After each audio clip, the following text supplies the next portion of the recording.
Assalamualaikum, perkenalkan saya Lisdayanti dengan NIM B1A2 19021 dari Prodi D3 Farmasi angkatan 2019. Apakah ada yang tahu apa itu serbuk tabur atau bedak? Sebelumnya kita akan membahas sedikit materi mengenai kosmetik. Kosmetik adalah setiap bahan atau sediaan yang dimaksudkan untuk digunakan pada bagian luar tubuh manusia, terutama untuk membersihkan, mewangikan, dan mengubah penampilan, dan atau melindungi atau memelihara bagian tubuh tertentu. Kosmetik terbagi atas beberapa jenis, yaitu bedak, krim wajah, lipstick, lotion, kuteks kuku, sampo, sabun, dan lain sebagainya. Jenis kosmetik yang akan kita bahas kali ini yaitu bedak. Bedak merupakan suatu produk kosmetik yang dekoratif, yang berfungsi untuk menutupi kekurangan pada wajah, seperti menutupi kulit wajah yang mengkilap atau warna kulit wajah yang tidak merata. Bedak terbagi atas beberapa jenis, yaitu yang pertama bedak tabur.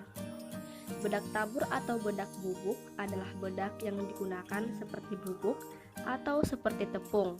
Bedak bubuk biasanya tidak bersifat komedogenik, sehingga relatif aman untuk digunakan pada kulit yang berminyak atau berjerawat. Yang kedua yaitu bedak padat. Bedak padat adalah bedak yang dipres menjadi bentuk padatan atau cake. Tidak semua bedak bubuk dapat dijadikan bedak padat. Bedak bubuk yang bisa dijadikan bedak padat adalah bedak yang mengandung bahan dasarnya memiliki pengikat tertentu. Yang ketiga yaitu two-way cake. Secara bentuk, jenis bedak ini mirip dengan bedak padat. Bedanya pada bedak jenis ini sudah ditambahkan alas bedak. Yang keempat yaitu shimmering powder. Bentuk dari bedak jenis ini berupa bubuk berwarna dan mengandung glitter.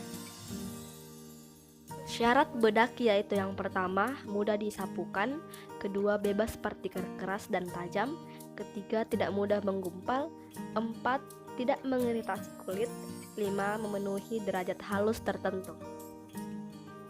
Sifat-sifat bedak yaitu dapat menutupi kekurangan kulit seperti berpori, dapat menyerap sekresi kulit muka misalnya berkeringat atau berminyak, dapat tersebar rata pada permukaan kulit wajah, dapat melekat pada kulit dan memberi kesan lembut pada wajah. Fungsi bedak yaitu yang pertama, dapat meratakan warna kulit, 2, menutupi kekurangan pada kulit wajah, ketiga, mampu menyerap minyak berlebih, 4, mempercantik riasan wajah. Komposisi bedak yaitu yang pertama, covering powder atau kemampuan menutupi cacat pada kulit seperti kulit berkilau, pori-pori yang membesar. Yang kedua yaitu slip atau kemampuan dari penyebarannya di atas kulit tanpa memaksa dan memberikan sensasi halus yang dapat menggunakan tiupan atau sikat. Yang ketiga yaitu adhesiveness atau kemampuan untuk dapat melekat pada kulit dan tidak menghilang dalam waktu yang singkat untuk menghindari pemakaian kembali. Yang keempat yaitu absorbansi atau kemampuan mengabsorpsi hasil sekresi kulit atau keringat dan minyak tanpa menunjukkan tanda-tanda adanya penyerapan. Dan yang terakhir yaitu bloom atau kemampuan memberikan hasil akhir berupa sensasi beludru dan menyerupai buah persik. Adapun contohnya yaitu titanium dioksida, zinc, magnesium oxide, koalin, talc, zinc stearat, magnesium metalik. Pembuatan dasar bedak. Bahan dasar putih pertama dicampur dalam blender stainless steel. Waktu pencampuran awal dapat selama 20 menit hingga 3 jam, tergantung jenis mixer, kapasitas, dan ukuran batch. Selanjutnya, penambahan warna dengan mencampur dasar putih. Campuran ini kemudian diaduk hingga homogen. Pada bedak tabur, penambahan parfum dilakukan pada saat terakhir. Penambahan parfum dilakukan dengan menyemprotkan pada campuran. Untuk bedak padat, zat pengikat juga ditambahkan pada tahap terakhir. Penambahan warna. Tahap penting dalam proses pembuatan produk bedak berwarna adalah dispersi pewarna yang homogen dalam basis putih. Dispersi tergantung pada efisiensi alat pencampuran dan karakter fisik bahan dalam campuran bedak. Homogenitas dispersi, pigmen diperoleh dengan melewatkan pigmen dan talc melalui hammer mill. Alat ini akan mencegah gumpalan pigmen yang kemudian distabilkan dengan pelepasan oleh partikel talc. Campuran yang telah selesai diperiksa kemudian dimasukkan pada kantong polietilen untuk penyimpanan. Untuk memperoleh serbuk bedak yang halus diserbukkan. Serbuk telah siap memasuki tahap selanjutnya. Untuk bedak tabur dimasukkan pada kemasan dan dikempa untuk bedak padat.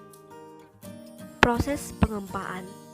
Terdapat 3 prosedur berbeda yang digunakan untuk memperoleh bedak padat, yaitu yang pertama wet molding atau pengempahan basah, yang kedua yaitu damp compressing atau pengempaan lembab, dan yang terakhir yaitu pengempaan kering.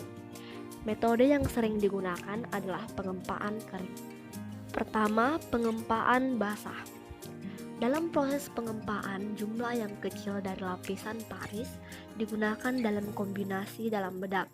Campuran dibuat dalam bentuk seperti pasta dengan air. Permukaan bagian atas dari pasta dilapisi dengan suatu penghidesif, kemudian dikempa ke bawah dengan logam yang berukuran cocok atau plat gelas, di mana tablet melekat. Tablet tersebut kemudian dikeringkan dan dilepaskan dari cetakan. Yang kedua yaitu metode kempa lembab. Metode kempa lembab, basis bedak, pewarna, dan parfum dicampur sampai seragam. Campuran dibasahkan dengan cairan pengikat, kemudian dicampur sampai mencapai titik massa plastis yang sesuai. Serbuk kemudian disaring dan dilewatkan ke dalam mesin pengempah. Tablet jadi dikeringkan pada temperatur yang sesuai. Selanjutnya yaitu kempa kering. Metode kempa kering, basis bedak, pewarna, dan parfum dicampur dan campuran serbuk dapat ditambahkan pengikat. Campuran kemudian dicampur secara keseluruhan dan serbuk dikempah.